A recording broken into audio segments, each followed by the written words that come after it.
Galleries نے باقاعدہ اس کے سامنے ہاتھ جوڑ دیے تو وہ رونے لگی۔ گلریز، تم باپ ہو نا، اتنی آسانی سے اپنی پہلی اولاد کو بھولنے کا کہہ دیا، مگر ایک ماں کے دل سے پوچھو کہ مجھ پر کیا بیت رہی ہے۔ گلریز اٹھ کر امینا کے پاس گیا اور اس کے کندھوں پر ہاتھ رکھ کر تسلی دینے والے انداز میں کہنے لگا، امینا، جتنا تمہیں دکھ اور ملال ہے یا صدمہ ہے، اس سے زیادہ مجھے بھی ہے، لیکن میں تمہاری طرح رو نہیں سکتا۔ اگر میں بھی رونے لگوں تو مجھے دلاسا کون دے گا؟ بچے میرا مذاق اڑائیں گے اور میں اسی دنیا میں تماشا بن کر رہ جاؤں گا۔ وہ امینا کے آنسو پوچھتا ہوا پھر بولا، اپنے آپ کو سنبھالو امینا، خدا کی قسم میں بھی پریشان ہو جاتا ہوں۔ خدا کا شکر کرو کہ اس گھر میں خوشیاں رقص کرنے لگی ہے۔ امینا گلریز کا حوصلہ پا کر اور یہ سن کر کہ وہ بھی اپنے پہلے بچے کے لیے پریشانی اور دکھی رہتا ہے، اس کی طرف دیکھنے لگی۔ گلریز، تو پھر نوازش کون ہے؟ اس کو دیکھ کر میری دھڑکنیں اور سانسیں بے ترتیب کیوں ہو جاتی ہیں؟ گلریز ٹھنڈی سانس خارج کرتا ہوا بولا، وہ نوازش ہے، گوہر نہیں۔ گوہر ہجڑا پیدا ہوا تھا، نوازش بھرپور جوان مرد ہے، وہ اندل اور سجل کا کلاس فیلو ہے۔ اگر ایسی بات ہوتی تو سجل ہم سے بات نہ کرتا۔ امینا اس کی دلیل پر اس کی طرف دیکھنے لگی، اور پھر یہ تو بے وقوفوں کو بھی سمجھ آتی ہے کہ فیضان علی کا بیٹا اور پاکستان کی یونیورسٹی میں کیوں پڑھے گا، اور سجل بتا نہیں رہا تھا کہ وہ پتہ نہیں کسی غریب آبادی میں رہتا ہے۔ امینا، خدا کا واسطہ اپنے آپ کو سنبھالو، تماشا مت بنو، ہمارے بچے جوان ہیں، وہ تمہیں اس طرح روتے ہوئے دیکھیں گے تو خواہ ہی مجھ پر شک کریں گے۔ گلریز نے امینا کو ہنسانے کی کوشش کی تو وہ غصے سے اس کی طرف دیکھنے لگی، تو وہ اپنی صفائی میں پھر بولا، بچے سمجھیں گے کہ میں تمہیں مارتا پیٹتا ہوں، مجھے ہاتھ تو لگا کر دیکھو۔ روتی ہوئی امینا نے کہا تو گلریز نے ہنستے ہوئے اسے کندھوں سے پکڑ کر اٹھایا اور بولا، لو بھائی، کر لو جو کرنا ہے۔ امینا نے اپنا سر اس کے سینے پر ٹکا دیا تو وہ بولا، کیا ہمیں یہ احساس کم ہے کہ ہمارا بچہ فیضان علی کا بیٹا بن کر لندن میں راج کر رہا ہے؟ ہمیں تو خوش ہونا چاہیے۔ امینا کو دلاسا دیتا ہوا گھر کے اندر کی جانب بڑھ گیا۔ دوسری طرف کیلی حیرانی سے نوازش کی طرف دیکھے جا رہا تھا۔ وہ اس کے منہ سے گوہر اور وکرم کی باتیں سن کر پریشان ہو گیا تھا۔ تم کیا چاہتے ہو؟ کیلی نے تمام بات سن کر نوازش کو دیکھا اور گاڑی گیئر میں ڈال کر مین روڈ سے ہوتے ہوئے لندن برج کی جانب بڑھنے لگا۔ دور سے لندن ٹاور نظر آ رہا تھا، یوں لگتا تھا کہ بالکل پاس ہی ہے، لیکن دریا کا پل عبور کر کے جانا پڑتا تھا اور یوں لگ رہا تھا کہ ٹاور ان کی طرف تیزی سے بڑھتا ہوا آ رہا ہے۔ میں چاہتا ہوں کہ وکرم نے جو کچھ ہمارے ساتھ کیا ہے یا پھر دوسروں کی بہنوں اور بیٹیوں کے ساتھ کر رہا ہے، اس کی سزا اس کو ضرور ملنی چاہیے۔ کیلی نے نوازش کی بات سن کر اس بات میں سر ہلایا اور گاڑی ایک کافی ہاؤس کے سامنے روک دی۔ میرا دل نہیں چاہتا کافی پینے کو، نوازش نے کہا تو کیلی مسکراتا ہوا بولا، ہم کافی پینے نہیں، یہاں وکرم سے ملنے آئے ہیں۔ یہ دھماکہ سن کر نوازش اس کی طرف دیکھنے لگا۔ اس کا انداز ایسا تھا کہ کیلی نے ابھی بات سنی ہے اور ابھی فیصلہ بھی کر دیا ہے۔ اس کا دماغ گھما ہوا تھا، نہ جانے وہ ابھی رد عمل بھی ظاہر کر دے۔ نوازش گڑبڑا گیا، مگر اتنی جلدی بھی کیا ہے؟ ہم کوئی پلاننگ کرتے ہیں، اس سے سبرینا اور گوہر کے متعلق بات کریں گے، پھر کوئی قدم اٹھائیں گے۔ کیلی ہنستے ہوئے بولا، میں نے تو سنا تھا کہ پاکستان دلیر اور جرأت مند لوگوں کا ملک ہے، لیکن تم تو بزدل ہو۔ میں پاکستانی نہیں ہوں، اسی لیے بزدل ہوں، وہ اپنی صفائی میں بولا، لیکن جتنا عرصہ بھی پاکستان میں گزارا ہے، اس عرصے میں بہادری اور جرأت مندی سیکھ کر آیا ہوں، اسی لیے تو واپس آیا ہوں۔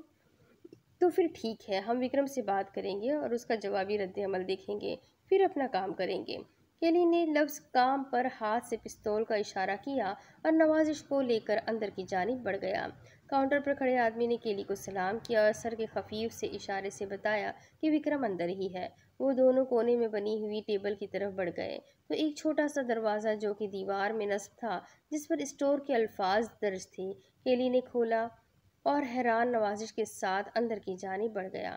اندر بھی ایک ویسا ہی کافی شاپ تھا، لیکن وہاں کا ماحول کافی مختلف تھا، کیونکہ کافی کی جگہ شراب اور لڑکوں کی جگہ نیم برہنہ لڑکیاں تھیں، جو گاہکوں کو شراب و شباب سے مسرور کر کے ان کی جیبیں خالی کرنے کی ماہر تھیں۔ نوازش نے وکرم کو دور سے ہی پہچان لیا تھا اور وہ ایک ٹیبل پر بیٹھا ہوا شراب سے دل بہلا رہا تھا۔ اس نے بھی نوازش اور کیلی کو دیکھ لیا تھا۔ اس کی آنکھوں میں چمک ابھرتی دیکھ کر کیلی سمجھ گیا کہ وہ نوازش کو اپنے گھڑے کی مچھلی سمجھتا ہے اور نوازش 3 سال بعد پاکستان سے واپس آیا ہے تو وکرم سے ملنے کا مطلب تھا کہ وہ کسی نہ کسی ڈیل پر عمل کرنے آیا ہے۔ لیکن کیلی کے ذہن میں کچھ اور ہی پلان تھا جس سے ابھی تک نوازش بھی بے خبر تھا۔ آؤ آؤ جانے جگر، میرا ہمسایہ آیا ہے۔ اس نے نوازش کو پاکستانی اور خود کو ہندوستانی بتانے کی کوشش کی میں یہ الفاظ استعمال کیے تھے۔ لیکن تم اچھی ہمسائے نہیں ہو۔ نوازش نے اس کے بڑھے ہوئے ہاتھ کو نظر انداز کیا اور ایک کرسی گھسیٹ کر بیٹھ گیا اور کیلی وکرم کے سامنے والی کرسی پر بیٹھ گیا۔ وہ چاہتا تھا کہ نوازش اور وکرم ایک دوسرے سے کھل کر بات کر لیں تاکہ وہ وکرم کو اشتعال دلا کر اپنا کام آسانی سے کر سکے۔ میرا بھی یہی خیال ہے کہ تم اچھے ہمسائے نہیں ہو، وکرم بولا۔ کیوں نہ ہم اچھے دوست بن جائیں؟ کام کی بات کرو۔ میں یہاں دوستی کرنے نہیں بلکہ دشمنی ختم کرنے آیا ہوں۔ نوازش نے زومانی بات کی تو وہ کھلکھلا کر ہنس پڑا اور شراب کا پیک منہ کو لگاتا ہوا بولا، دوستی بھی نہیں کرو گے تو دشمنی کیسے ختم ہوگی؟ گوہر اور سبرینا کا پیچھا چھوڑ دو، نوازش بولا۔ اس کا انداز اور لہجہ دو ٹوک بات کرنے والا تھا۔ ایک نوجوان ویٹرس نے اس کے سامنے اور کیلی کے سامنے ادا سے شراب کی بوتل رکھی اور کیلی کو چھیڑنے لگی۔ یہ سالے ہجڑے ہیں، دفع ہو جاؤ، ہر کسی کو وکرم سمجھ لیتی ہو۔ وہ ویٹرس کو ڈانٹتا ہوا ان دونوں کی بھی توہین کر گیا تھا۔ حیرت انگیز طور پر کیلی خاموش تھا اور نوازش کو اچنبھا ہونے لگا تھا کہ وہ اپنی توہین پر تو خاموش رہ سکتا ہے مگر کوئی نوازش کی توہین کرے، یہ بات کیلی کے لیے برداشت سے باہر تھی۔ مگر اس میں بھی کوئی منطق اور کیلی کی حکمت ہوگی۔ تمہارا کیا خیال ہے کہ میں سونے کا انڈا دینے والی مرغی کو ذبح کر دوں؟ نوازش فیضان علی۔ وہ نشے میں ڈوبا ہوا تھا مگر اس کے حواس کام کر رہے تھے۔ چلو بولو کیا قیمت دیتے ہو؟ بات بنتی دیکھ کر کیلی بولا، تم بتاؤ گے، قیمت ادا ہم کریں گے، مگر ایک بات یاد رکھنا، قیمت لینے کے بعد تمہارا سبرینا اور گوہر سے کوئی تعلق نہیں ہوگا۔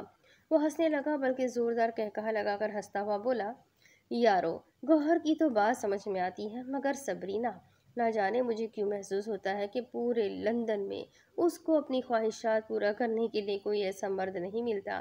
مگر اس کی بات پوری ہونے سے پہلے ہی ایک زوردار تھپڑ نے اس کا منہ دوسری طرف گھما دیا تھا۔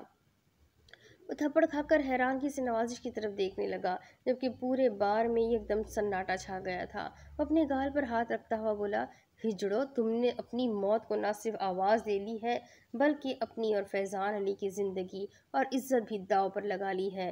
وہ ہذیان بکنے لگا، اس بار میں اس کے کارندے بھی موجود تھے جو کسی مخصوص اشارے کے منتظر تھے اور ابھی تک سامنے نہ آئے تھے۔ کیلی کو نوازش سے اس حرکت کی توقع نہ تھی لیکن اب تو جو ہونا تھا وہ ہو گیا، اس بات کو سنبھالنا تھا۔ وہ وکرم کا ہاتھ پکڑتا ہوا بولا، وکرم، غلطی تمہاری ہے، تم خود سوچو، وہ اس بات کو کس طرح برداشت کر سکتا ہے؟ اس کو سمجھاؤ کیلس، یہ یہاں سے زندہ باہر نہیں جا سکتا، اب اس کی لاش تمہارے کندھوں پر ہی جائے گی۔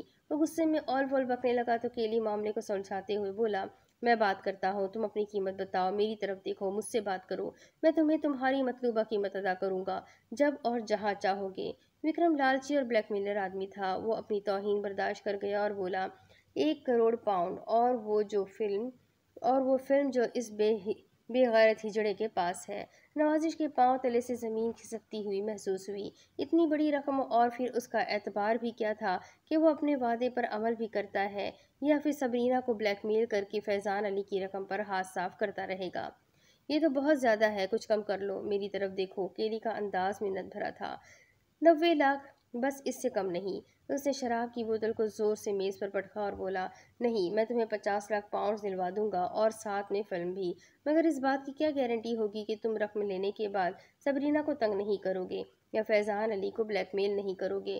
کیلی اس سے ڈیلنگ کیوں کر رہا تھا؟ یہ بات نوازش کی سمجھ سے بلاتر تھی کیونکہ 50 لاکھ پاؤنڈ بھی بہت بڑی رقم تھی۔ 70 لاکھ اور فلم، کوئی گارنٹی نہیں اور کوئی ضمانت نہیں، بس یہ سمجھو کہ یہ بے ایمانی کا دھندا ہے اور میں ایمانداری سے کرتا ہوں۔ اعتبار کرنا تمہاری مجبوری ہے، میری نہیں۔ وہ کسی بھی بات پر پورا نہ اتر رہا تھا۔ ٹھیک ہے، تمہیں پاؤنڈز اسی جگہ پر مل جائیں گے اور تم سبرینا کی فوٹوز اور دوسرا تمام سامان لے کر آؤ گے؟ نہیں، اس کی تصویر اور تمام دوسرا سامان میرے فلیٹ میں ہے، رقم بھی وہی وصول کروں گا، کوئی چالاکی یا ہوشیاری نہیں، ورنہ فیضان علی کل سرِ عام ننگا ہو جائے گا۔ وہ کیلی کے جواب میں بولا تو نوازش کو یاد آیا کہ وہ تو فلیٹ چھوڑ کر وہاں سے کہیں اور شفٹ ہو چکا ہے۔ ٹھیک ہے، ہم اسی فلیٹ میں پہنچ جائیں گے جہاں تم رہتے ہو، نوازش نے اپنی بات کنفرم کرنے کے لیے کہا۔ تو اس نے حیرت انگیز طور پر حامی بھر لی۔ اس کا مطلب تھا کہ وہ آج بھی وہیں رہتا ہے۔ مگر وہ لڑکی اور بچہ کون تھے جنہوں نے نوازش کو بتایا تھا کہ وکرم سے یہ فلیٹ ہم نے خرید لیا ہے؟ یہ ایک معمہ تھا جسے کیلی یا وکرم ہی حل کر سکتا تھا۔ تو پھر ڈن ٹائم تم بتاؤ گے؟ کیلی نے ایک بار پھر اس سے مخاطب ہو کر پوچھا تو بولا، کل صبح 8 بجے۔ یہ منطق ان کی سمجھ میں نہ آئی تھی۔ شاید وہ رات کے اندھیرے میں ان سے خوفزدہ تھا یا پھر کوئی اور وجہ تھی۔ نہیں، کل نہیں، 3 دن بعد، کیونکہ اتنی بڑی رقم کا بندوبست کرنا بھی مشکل مرحلہ ہے۔ کیلی نے ایک اور پتا پھینکا تو بولا، 2 دن بعد ڈن ٹائم آگے پیچھے نہیں ہوگا، دیٹس آل۔ اس نے گویا بات ختم کر دی تھی۔ ڈن، کیلی یہ کہہ کر نوازش کو ساتھ لے کر وہاں سے باہر اسی راستے سے آ گیا جس راستے سے وہ اندر گئے تھے۔ اتنی بڑی رقم کا بندوبست کیسے ہوگا؟ نوازش نے گاڑی میں بیٹھتے ہی کیلی سے پوچھا تو مسکرانے لگا اور بولا، تمہیں کچھ بھی کرنے کی ضرورت نہیں ہے۔ اب معاملہ کیلی یا نوازش کا نہیں ہے بلکہ وائٹ لائن کا ہے، اور وکرم جیسے 2 ٹکے کے گنڈے اور بلیک میلر کے لیے وائٹ لائن کی چھوٹی سی دہاڑ ہی کافی ہے۔ نوازش اس کا لہجہ اور گھن گرج دیکھ کر سن رہا تھا، اور وہ جانتا تھا کہ وائٹ لائن لندن کی انڈر ورلڈ تنظیم کا نام ہے اور کیلی ہی اس کا سربراہ ہے۔ مگر تم کیا کرو گے کیلی؟ نوازش کا لہجہ سہما ہوا تھا۔ وہ اس کو دیکھ کر ہنسنے لگا اور بولا، یہاں تو سہم گئے ہو، اور وہاں اس کے منہ پر تو تھپڑ مار دیا تھا۔ اگر میرے پاس پستل ہوتا تو میں اسے شوٹ بھی کر دیتا۔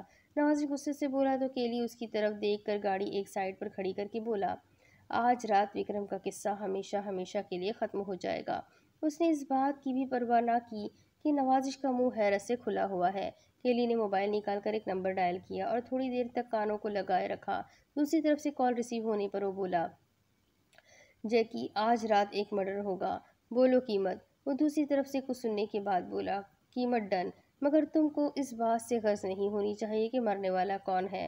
قتل کے بعد تم ہمیں فون کرو گے، میں قتل ہوتے ہی پیمنٹ دے دوں گا۔ وہ دوسری طرف سے کچھ سننے لگا اور پھر نوازش کی طرف دیکھتے ہوئے بولا، please street, peoples street, flat number اور وکرم کا حلیہ۔ وہ حدود اربع بتانے کے بعد وہ باقی معاملات طے کرنے لگا۔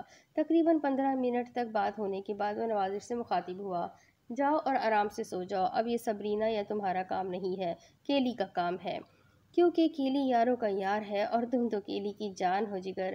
نوازش تذبذب کا شکار تھا۔ مگر سبرینا کے فوٹوگرافز اور باقی سامان؟ نوازش خوفزدہ لگ رہا تھا۔ نوازش، میرے خیال میں وکرم کے پاس کچھ بھی ایسا نہیں ہوگا جس کی بنا پر وہ سبرینا کو بلیک میل کر رہا ہوگا۔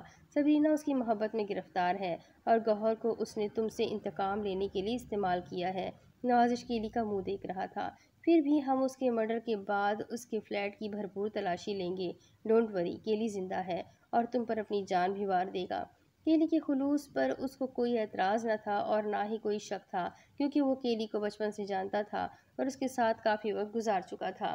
کیلی، مجھے تو ڈر لگ رہا ہے۔ نوازش واقعی خوفزدہ تھا۔ کیلی نے گاڑی گیئر میں ڈالی اور بولا، صبح 8 بجے 2 دن بعد وہ ہمیں اپنے فلیٹ پر بلوا کر اپنے ساتھیوں سے حملہ بھی کروا سکتا تھا، اس لیے ایسے شخص کو وقت سے پہلے ہی ختم ہو جانا چاہیے۔ تم فکر نہ کرو۔ کیلی نے گاڑی فیضان علی کے گھر کے باہر روکی اور نوازش سے کہا، بے فکر ہو کر رات ہونے کا انتظار کرو۔ نوازش گاڑی سے اترا تو وہ زن کی آواز سے گاڑی آگے بڑھا لے گیا۔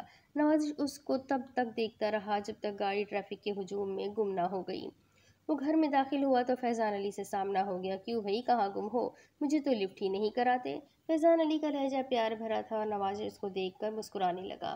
ڈیڈ، کیسے ہیں آپ؟ بس اتفاق ہی ہے کہ آپ سے ملاقات نہ ہو سکی۔ فیضان علی نے اس کو گلے لگایا اور لے کر لان میں بچھی کرسیوں کی طرف بڑھ گئے۔ ڈیڈ، آپ سے ایک پرسنل سا سوال کرنے کی جسارت کروں؟ نوازش نے فیضان علی کی کرسی پر بیٹھنے کے بعد دوسری کرسی پر بیٹھتے ہوئے پوچھا تو فیضان علی انجانے خدشے سے لرزنے لگا۔ اس کو پاکستان میں امینہ اور گلریز یاد آ گئے۔ کہیں ان کو نوازش کی حقیقت معلوم تو نہیں ہو گئی؟ مگر وہ کیسے جان سکتے ہیں کہ نوازش ہی ان کا بیٹا ہے؟ وہ سوچوں میں ڈوبا ہوا تھا کہ نوازش پھر بولا، ڈیڈ، آپ کیا سوچ رہے ہیں؟ فیضان علی نوازش کی آواز سن کر چونک کر اسے دیکھنے لگا اور ہونٹوں پر مسکان سجاتا ہوا بولا، کچھ نہیں بیٹا، کہو تم کیا کہنا چاہتے ہو؟ ڈیڈ، آپ اب تک وکرم کو کتنے پیسے دے چکے ہیں؟ نوازش نے ایک دم دھماکہ کر دیا تھا۔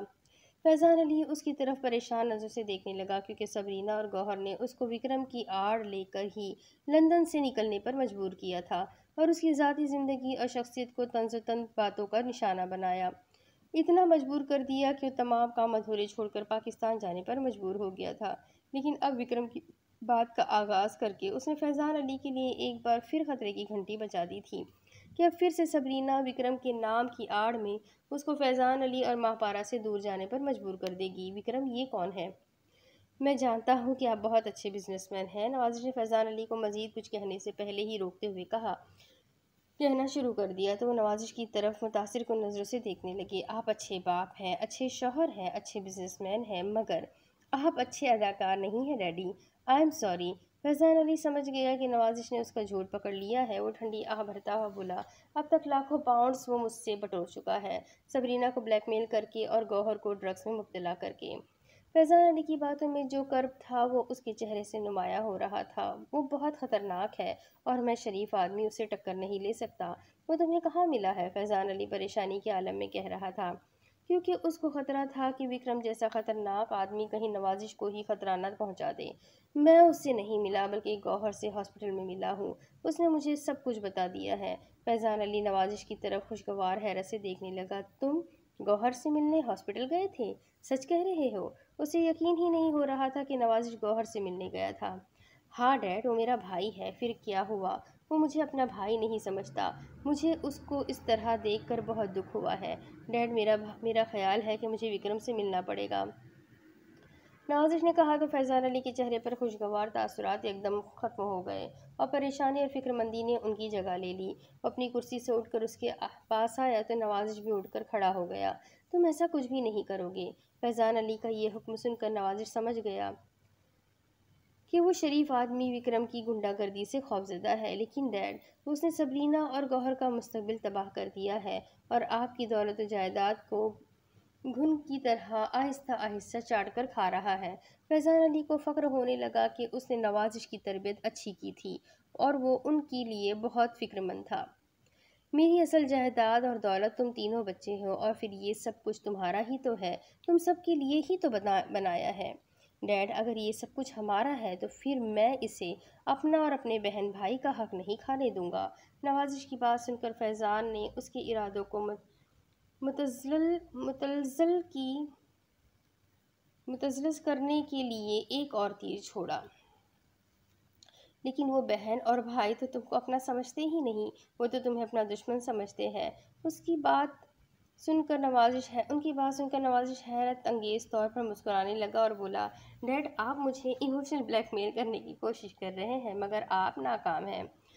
تو پھر کیا کرو گے تم وکرم کے ساتھ جبکہ وہ انتہائی خطرناک اور دشمن دار بندہ ہے؟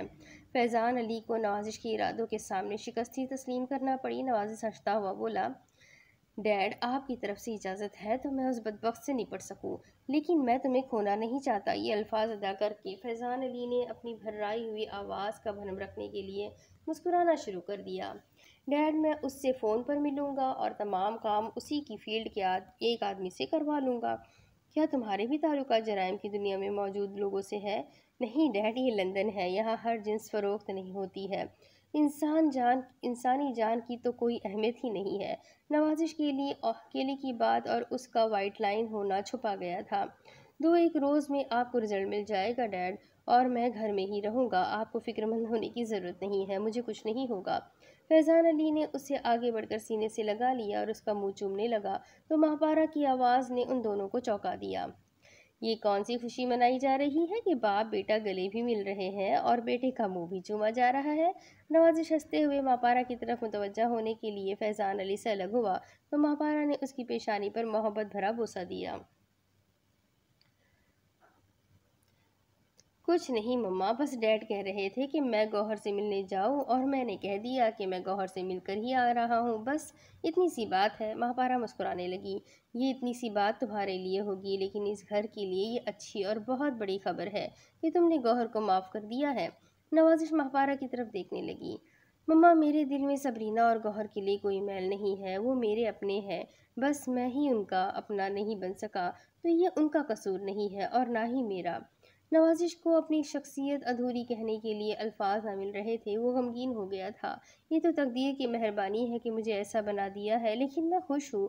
وہ آنکھوں میں آئے ہوئے آنسو صاف کرتا ہوا اندر کی جانب بڑھ گیا تو ماہپارہ نے گیلی آنکھوں سے فیضان علی کی طرف دیکھا، جو مسکرا کر جاتے ہوئے نوازش کو دیکھ رہا تھا۔ ماہپارہ، یقیناً ہم نے کوئی اچھا کام کیا ہوگا جس کا صلہ اللہ نے ہمیں نوازش کی صورت میں دیا ہے۔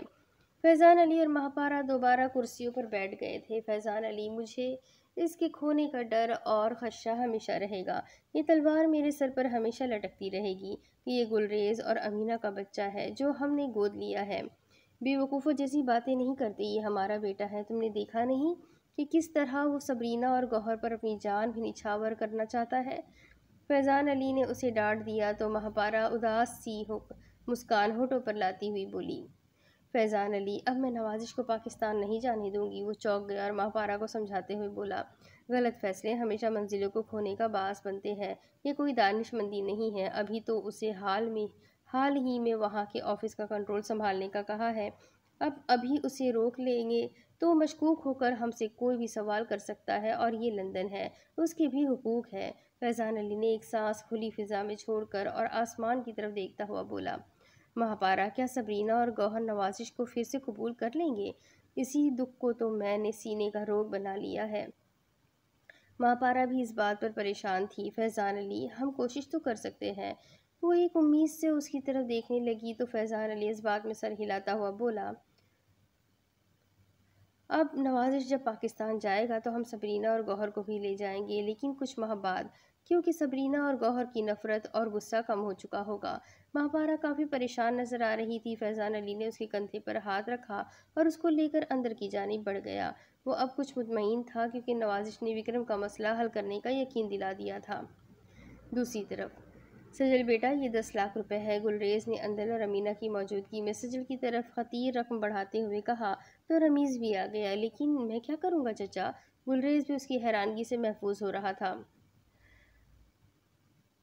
سجل، تم اور اندل اپنی مرضی کی شاپنگ کر لو۔ امینہ تو پرانے خیالات کی مالک ہے، وہ تم لوگوں کو ڈسٹرب کر دے گی، ڈسٹرب کرے گی۔ اندل ہنستی ہوئی بولی، ڈسٹرب؟ ابو اور امی ہمیں ڈسٹرب کیوں کریں گی؟ بیٹا، تمہاری امی اور میں پرانے لوگ ہیں۔ آج کل کے دور میں نئی نئی جیولری اور نئے ماڈل کے کپڑے ہوتے ہیں۔ بس میں نے تو فیصلہ کر لیا ہے کہ تم اور اندل خود ہی شاپنگ کرو گے۔ سجل حیران تھا اور بولا، چچا آپ یہ پیسے اندل کو پکڑا دیں، وہ اپنی شاپنگ خود کرے گی اور میں اپنے لیے بندوبست کر لوں گا۔ کیوں؟ تم کیوں اپنے لیے بندوبست کرو گے؟ کیا ہم تمہارے کچھ نہیں لگتے؟ امینہ بولی تو گلریز بھی کہنے لگا، سجل، یہ 10 لاکھ روپیہ تمہارا اور اندل کا ہے، بس بات ختم۔ گلریز نے سب کو خاموش کروا دیا تو اندل سجل کی طرف دیکھتی ہی بولی، اٹھا لیجئے جناب۔ سجل نے آنکھیں نکال کر اس کی طرف دیکھا اور پھر گلریز سے مخاطب ہوا، چچا، اگر نوازش کے آنے کا انتظار کر لیا جاتا تو بہتر تھا۔ یار، تجھے شاپنگ کے لیے پیسے دیے ہیں، کوئی شادی نہیں طے کر دی، اس طرح شرما رہے ہو۔ رمیز نے اپنی بات کرنا فرض سمجھا تو سبھی ہنسنے لگے، اور ویسے بھی ابا آپ لوگوں کو اتنی بڑی رقم بھلا کیوں دے رہے ہیں؟ سجل استفہامی انداز میں اس کی طرف دیکھنے لگا تو وہ ہنستا ہوا بولا، ان کو پتا ہے کہ اگر رمیز کو دے دی تو وہ لے کر بھاگ جائے گا، لیکن سجل اتنی بڑی رقم لے کر نہیں بھاگے گا۔ زبان کو لگام دے کر بات کیا کرو۔ گلریز نے اسے ڈانٹا تو اندل نے بھی آنکھیں نکالی، مجھے سجل پر پورا بھروسہ ہے۔ سجل مسکراتا ہوا بولا، اس کی بات کا برا کیا منانا، یہ تو پیشن گوئیاں کرتا ہی رہتا ہے۔ سجل نے رقم والا پیکٹ اپنی جیکٹ کی جیب میں رکھا اور اجازت لے کر وہاں سے نکل گیا۔ اب شام یا کل کو اس نے اندل کے ساتھ شاپنگ کرنے جانا تھا۔ وہ چاہتا تھا کہ نوازش بھی آ جائے تاکہ وہ تینوں مل کر شاپنگ کر سکیں۔ وہ اتنی بڑی رقم گلریز کے کہنے پر لے تو آیا تھا، لیکن وہ خاصا ڈرا ہوا تھا کہ بیگانی رقم ہے، کہیں کچھ ہو ہی نہ جائے۔ اس نے گھر پہنچ کر سکون کا سانس لیا اور رقم محفوظ جگہ پر رکھ دی۔ وہ ماجی کی تصویر کے سامنے کھڑا ہو کر غور سے ان کی طرف دیکھنے لگا۔ ماجی، اتنا کم ساتھ دیا آپ نے میرا، اب مجھے آپ کی ضرورت ہے۔ وہ بھرائی ہوئی آواز میں کہہ رہا تھا، کس کے پاس جاؤ آپ کا پیار تلاش کرنے؟ کس کو جا کر ماں کہوں؟ کس کو باپ کہہ کر پکاروں؟ کیا کروں ماجی، کیا کروں؟ وہ باقاعدہ طور پر رونے لگا تو اس کی ہچکی بن گئی۔ رات گزارنے کے بعد وہ صبح جاگا ہی تھا کہ نوازش کا فون آ گیا۔ وہ اس کا حال دریافت کرنے لگا اور اپنے بارے میں بتانے لگا۔ سجل نے اس کو گلریز کی طرف سے ملنے والے 10 لاکھ کا تذکرہ بھی کیا اور یہ بھی پوچھا کہ وہ کب آ رہا ہے۔ اسی طرح کی باتیں کرتے نوازش نے اپنا کھٹکا دور کرنے کے لیے پوچھا، ان کو یہ تو پتہ نہیں چلا کہ میں فیضان علی کا بیٹا ہوں؟ وہ ہنستا ہوا کہنے لگا، نہیں یار، وہ اس بارے میں سوچ بھی نہیں سکتے۔ کہاں فیضان انکل کا نام اور کہاں تم۔ دوسری طرف سے نوازش کا کہا بلند ہوا تو بولا، اچھا سجل، کیا اندل کو میری ادھوری شخصیت کا علم ہے؟ سجل یہ سن کر دکھی ہو گیا تھا اور جانتا تھا کہ نوازش نے بہت ہی کرب سے گزر کر اس بات کو زبان سے ادا کیا ہوگا۔ نہیں نوازش، کبھی اس بارے میں اس سے بات نہیں ہوئی، تم فکر نہ کرو۔ کب آ رہے ہو؟ میں جلدی آ جاؤں گا، اپنا خیال رکھنا، بائے۔ نوازش نے دونوں باتوں کا تسلی بخش جواب سن کر مطمئن انداز میں سجل کو بائے کہا اور کال منقطع کر دی۔ وہ فریش ہو کر ناشتہ کرنے میں مصروف تھا کہ موبائل پر ٹون دیکھ کر نمبر دیکھا تو اندل کا نمبر تھا۔ اس نے کال ریسیو کی تو اندل کی چہکتی ہوئی آواز نے اسے صبح بخیر کا پیغام دیا۔ کیسی ہو؟ سجل نے سلائس کا ٹکڑا منہ میں ڈالتے ہوئے کہا تو وہ ہنسنے لگی۔ کیسی ہو سکتی ہوں تمہارے بنا؟ خوش؟ سجل نے اسے چھیڑا۔ اگر تم اس وقت یہ بات میرے سامنے کہہ دیتے تو پتہ کیا ہوتا؟ دوسری طرف سے خاموشی چھا گئی۔ کیا ہوتا جناب؟ میں تمہیں کچا ہی کھا جاتی۔ غصے میں بھی وہ یقیناً بہت پیاری لگ رہی تھی۔ سجل ہنسنے لگا تو وہ بولی، تم ناشتہ میرے ساتھ کرو گے؟ اس کا انداز تہکمانا تھا۔ لیکن میں تو ناشتہ کر رہا ہوں۔ سجل نے سچ بولا تو وہ ہتھے سے ہی اکھڑ گئی۔ تو پھر جاؤ، میں نہیں بولتی۔ اس نے رابطہ منقطع کر دیا تو سجل ہنسنے لگا۔ اس نے جلدی جلدی ناشتہ ختم کیا اور کپڑے بدلے۔ اسے معلوم تھا کہ اندر ناشتہ نہیں کرے گی اور اس کا انتظار کرے گی۔ اس نے 10 لاکھ روپوں کو احتیاط سے اپنی جیکٹ کی جیب میں رکھا اور گھر کو تالا لگا کر گلریز کے گھر پہنچنے کے لیے ٹیکسی لی اور وہاں پہنچ گیا۔ وہی ہوا تھا، اندر ناشتے کی میز پر اس کا انتظار کر رہی تھی۔ باقی لوگ بھی اپنے اپنے کاموں میں مصروف ہو گئے تھے۔ گلریز چچا آفس جا چکے تھے، امینہ چاچی اپنے کمرے میں تھی اور رمیز ابھی تک بستر سے یاری نبھا رہا تھا۔ السلام علیکم۔ سجل نے اندل کا خراب موڈ دیکھ لیا تھا۔ وہ منہ دوسری طرف کر کے بیٹھ گئی تو سجل بھی دوسری طرف گھوم گیا۔ بہت بھوک لگی ہے یار، کوئی بھوکے کو ناشتہ کروائے گا؟ سجل کا انداز ایسا تھا کہ اندل بے اختیار ہنس پڑی۔ اگر تم آج گھر سے ناشتہ کر کے آتے نا تو بس سمجھو یہ پلیٹ تمہارے سر پر ہی ٹوٹتی۔ اندل نے ایک پلیٹ پکڑ کر سجل کو دکھاتے ہوئے کہا تو سامنے والی کرسی پر بیٹھ گیا۔ کیا لوگے؟ اندل نے پوچھا۔ تم کو؟ سجل نے اتنا ہی کہا تھا کہ وہ بولی، میرے علاوہ کھانے کے لیے پوچھ رہی ہوں؟ وہ جھیپ گیا اور بولا، میں پوچھنا چاہ رہا تھا کہ تم کو بھوک نہیں لگی؟ کیوں نہیں لگی؟ اتنی بھوک لگی ہے؟ وہ تنک کر بولی۔ I am so sorry. سجل تعصب سے بولا، تم کر لیتی نا ناشتہ؟ تمہارے بغیر کیسے کر لیتی؟ اس نے سلائس پر جام لگایا اور سجل کی طرف پلیٹ میں رکھ کر بڑھاتی ہوئی بولی اور پھر سلائس کو جام لگانے لگی۔ میں تمہارے بغیر کھانا ناشتہ وغیرہ نہیں کر سکتی، سمجھے تم؟ جی میڈم، وہ کمال فرما برداری سے بولا تو اندل ہنسنے لگی۔ ناشتہ کر کے وہ فارغ ہوئے تو اندل بولی، تم اتنی دیر ٹی وی دیکھو، میں ذرا چینج کر لوں۔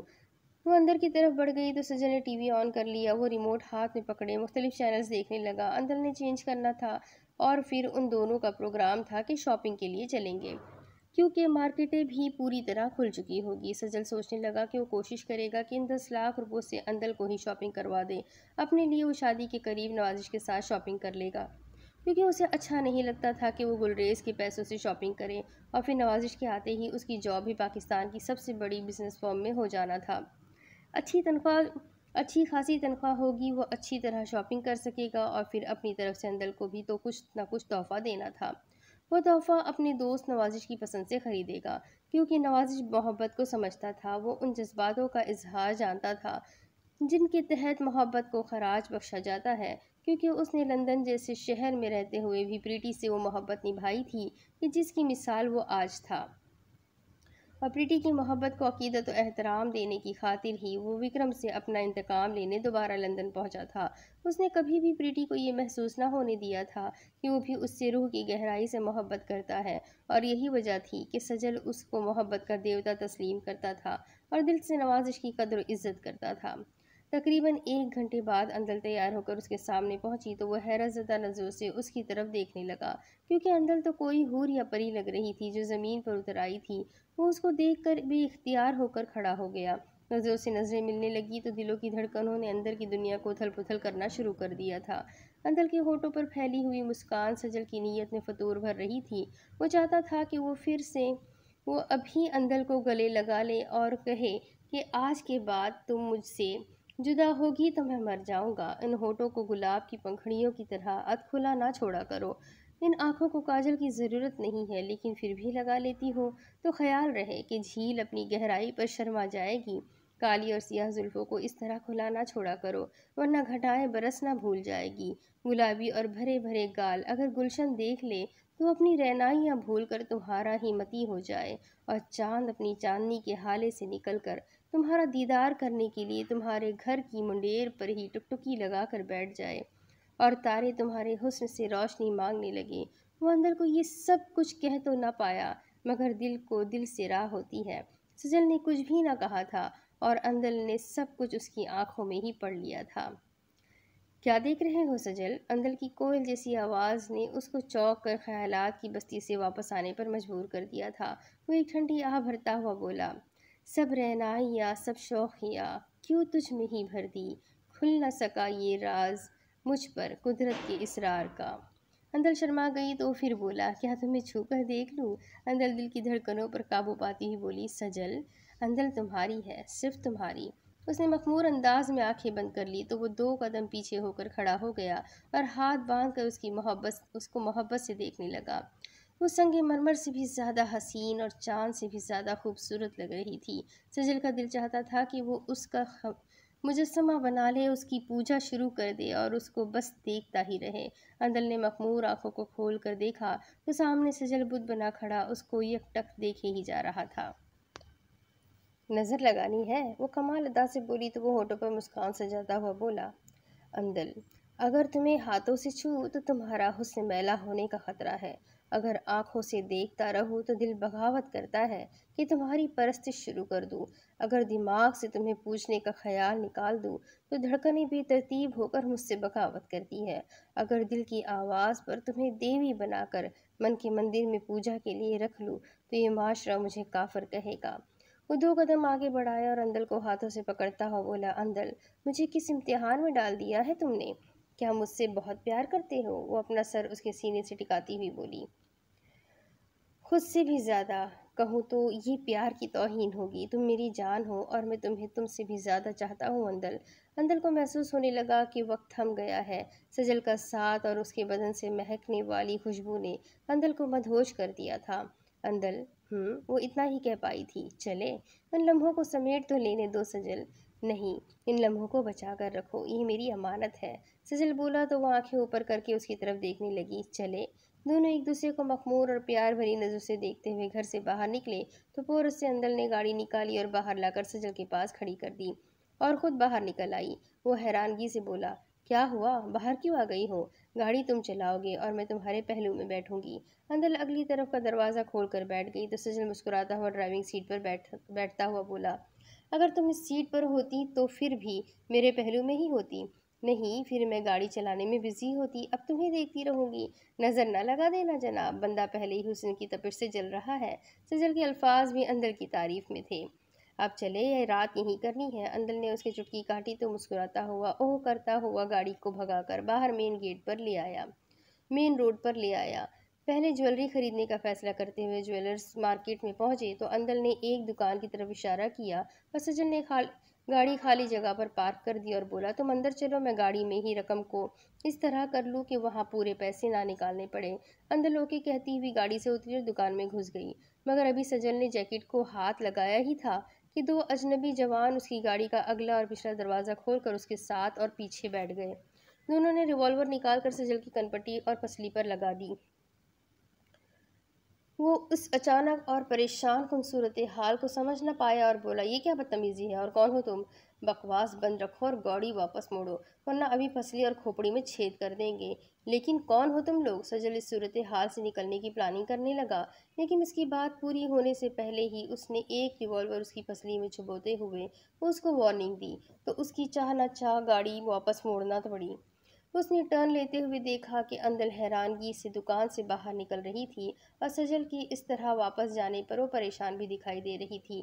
سجل اس کو کوئی بھی اشارہ کر کے ان گنڈوں اور ڈاکوؤں کو اس کی طرف متوجہ نہ کرنا چاہتا تھا۔